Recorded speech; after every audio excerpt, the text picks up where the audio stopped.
हम देख रहे हैं कि केपी के हुकूमत के जो मुशीर ख़जाना है मुज़म्मिल असलम साहब, उन्होंने बिजली की कीमतों के हवाले से तनकीद का निशाना बनाया हुकूमत को कि हुकूमत ने बिजली की कीमत का जो टैरिफ कम किया है बढ़ाकर कम कर दिया, और भी बहुत सारे एतराज़ात उन्होंने इसके ऊपर किए हैं। तो सर, अगर आप इसको बीइंग इकोनॉमिस्ट देखें, बीइंग तज्ज़ियाकार देखें मईशत के हवाले से, तो आप समझते हैं कि हुकूमत ने जो फार्मूला अपनाया है वो बिल्कुल दुरुस्त है?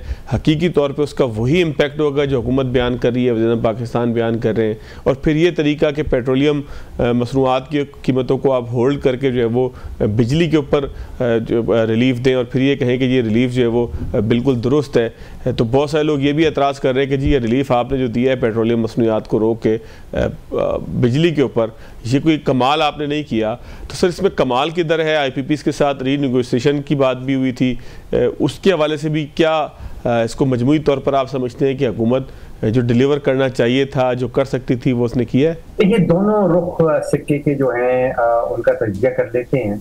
पहला तो ये है कि अगर 7.5 रुपए सार्फिन के लिए, खासतौर पर घरेलू सार्फिन के लिए बिजली का टैरिफ कम होता है, तो आप सोचिए कि तकरीबन 15% जो है वो आपके बिल में कमी आ जाएगी। जिसका मतलब ये है कि एक एवरेज घरेलू सारिफ जो है अगर वो 300-400 यूनिट बिजली का इस्तेमाल कर रहा है, तो उसके महीने का जो बिल है उसमें समझिए कि 2500 से 3-3.5 रुपए की कमी आ जाएगी।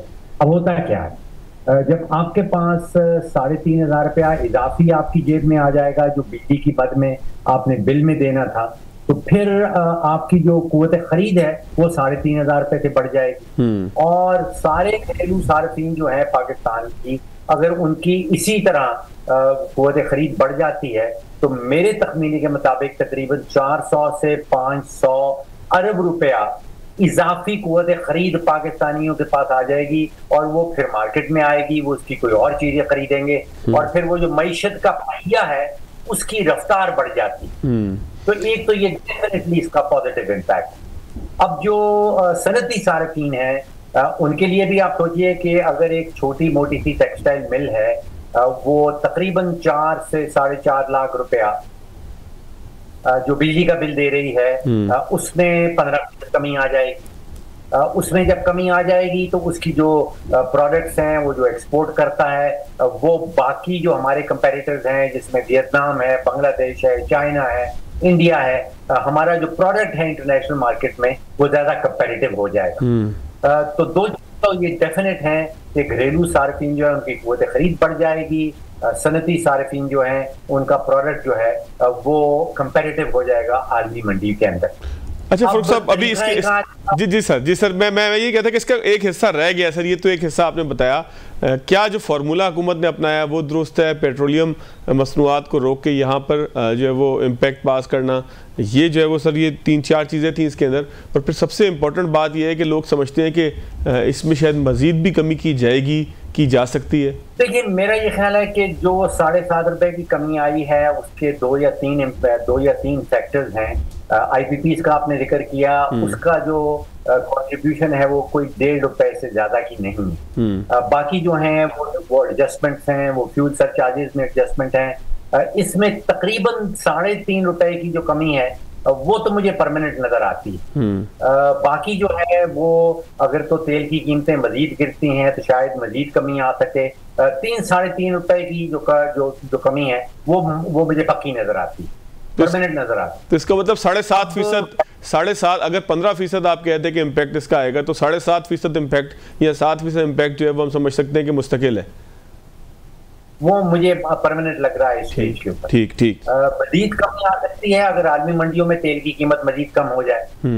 अच्छा, अब देखिए, ये फॉर्मूला दुरुस्त है या गैर दुरुस्त है, मुनासिब है या गैर मुनासिब है, ये फायदा पहुंचाएगा सार्फिन को, चाहे वो घरेलू सार्फिन हो या सनती सार्फिन। अब मेरे नजदीक फॉर्मूला ऐसा होना चाहिए था जिसमें बीमारी का इलाज ढूंढा जाए, सिर्फ बीमारी की अलामात को दबाने की कोशिश ना की जाए। देखिए, बीमारी का इलाज है चोरी में रोकथाम। अब पेशावर इलेक्ट्रिक जो है डिस्ट्रीब्यूशन कंपनी, उसमें तकरीबन 40 से 45% बिजली चोरी हो जाती है। तो जो बिजली चोरी हो रही है उसका बिल जो है वो भी आपके बिल में और मेरे बिल में आ रहा है। इसी तरह सखर इलेक्ट्रिक में कोई 35-36% बिजली चोरी हो जाती है। तो अच्छा फॉर्मूला या परमानेंट फॉर्मूला या दुरुस्त फॉर्मूला मेरे नजदीक तो वो था कि चोरी में कमी लाई जाए और उसके नतीजे में आपके और मेरे बिल जो हैं वो कम हो जाए। सर अभी अवैस लगारी साहब का शायद आपने सर बयान देखा हो, मेरा ख्याल है 2 रोज़ पहले की बात है, 2-3 रोज़ पहले की, कि उन्होंने कहा कि डिस्कोस को भी हम जो है वो बस अब निचकारी बड़ी तेज़ी से करेंगे, और जेनकोस में उन्होंने मेरा ख्याल है ठिकाने लगा दिए हैं। मैं अभी ईद के दिनों में मुख्तलिफ रिश्तेदारों से मेरी बातचीत हुई जो काम करते हैं मुख्तलिफ जेनकोस में, तो पता लगा कि जी जामशोरों का पावर प्लांट भी बंद है, उसका एक छोटा सा एरिया है जो चाइना को दिया है कोयले से चलने के लिए, वो रह जाएगा। गुड्डू पावर प्लांट में कोई 750 मेगावाट का एक कोई यूनिट है, वो रह जाएगा, और बाकी जो हुकूमत है वो बंद कर देगी।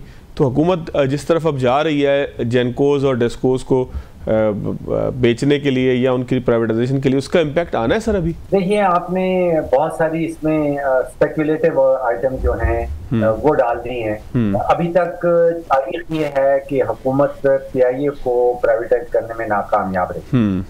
न सिर्फ ये वाली हुकूमत पर, इससे पहले पीटीआई की हुकूमत, उससे पहले पीपल्स पार्टी की हुकूमत, तीनों बड़ी सियासी जमातें अपनी हुकूमत के दौरान मुसलसल पीआईए के अंदर नुकसान करते रहे हैं।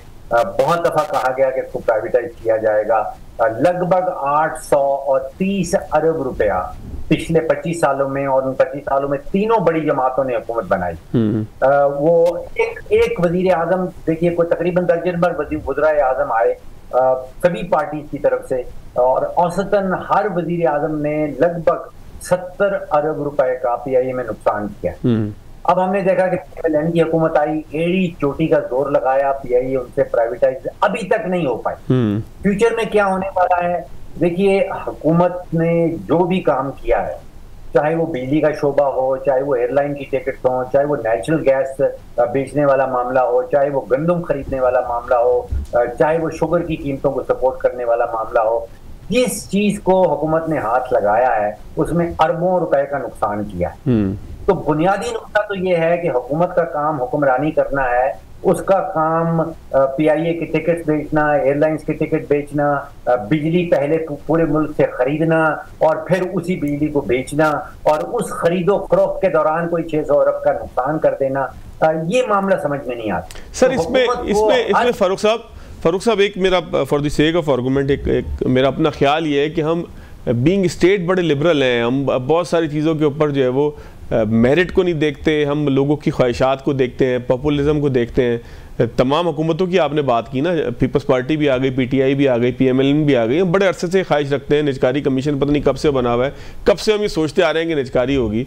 तो सर ये रुक जो जाती है चीज़, इसमें आप ये नहीं समझते कि हम मेरिट को पामाल करते हैं और पॉपुलिज्म की रो में बह जाते हैं कि जी हमने अगर स्टील मिल के मुलाजमीन को रखना है तो रखना है, बड़ी मुश्किल से जाके स्टील मिल अभी मैंने सुना है कि इन्होंने बंद की है। तो सर ये भी तो एक बड़ा फैक्टर है ना, पाकिस्तान की तरक्की के रास्ते में एक बड़ा रुकावट इस तरह की पॉपुलिस्ट पॉलिटिक्स है। देखिए, आप तो एक हकीकत जो है उसको बयान कर रहे हैं, इसमें कोई शक की बात नहीं। असल मामला ये बनता है कि इसका सोल्यूशन क्या है। अगर आपने एक हकीकत को जान लिया, उसको रिकग्नाइज कर लिया कि मेरिट को यहाँ पे वैल्यू नहीं किया जाता, तो फिर तो सीधा सीधा मामला ये है कि हुकूमत को किसी किस्म का कारोबार नहीं करना चाहिए, क्योंकि मेरिट है नहीं, जो भी कारोबार करेंगे उसमें नुकसान होगा। और नुकसान जान लीजिए, जो 830 अरब रुपए का सिर्फ पीआईए में नुकसान है, ये आपके और मेरे टैक्सेस से निकला। ये कोई हुकूमत हवा से नहीं पैदा कर लेती, जो आपके और मेरे ऊपर टैक्सेस लगते हैं वहीं से ये नुकसानात निकलते हैं। अब बिजली के शोबे के अंदर हुकूमत खुद से हमें बता रही है कि 2400 अरब रुपया सर्कुलर डेट इकट्ठा हो गया, यानी कि नुकसान इकट्ठा कर लिया। ये आपके और मेरे टैक्सेस से निकलेगा, ये और कहीं से आने वाला नहीं है। और अभी हुकूमत आपको जो गैस के शोबे में है, जो तवानाई का सेक्टर बनता है, अगर आप बिजली का शोबा और गैस के शोबे को कंबाइन कर लें तो तकरीबन 4500 अरब रुपए का सर्कुलर डेट बनता है। ये सारी अमाउंट आपके और मेरे टैक्सेस से निकलनी है, ये कहीं और से नहीं आनी।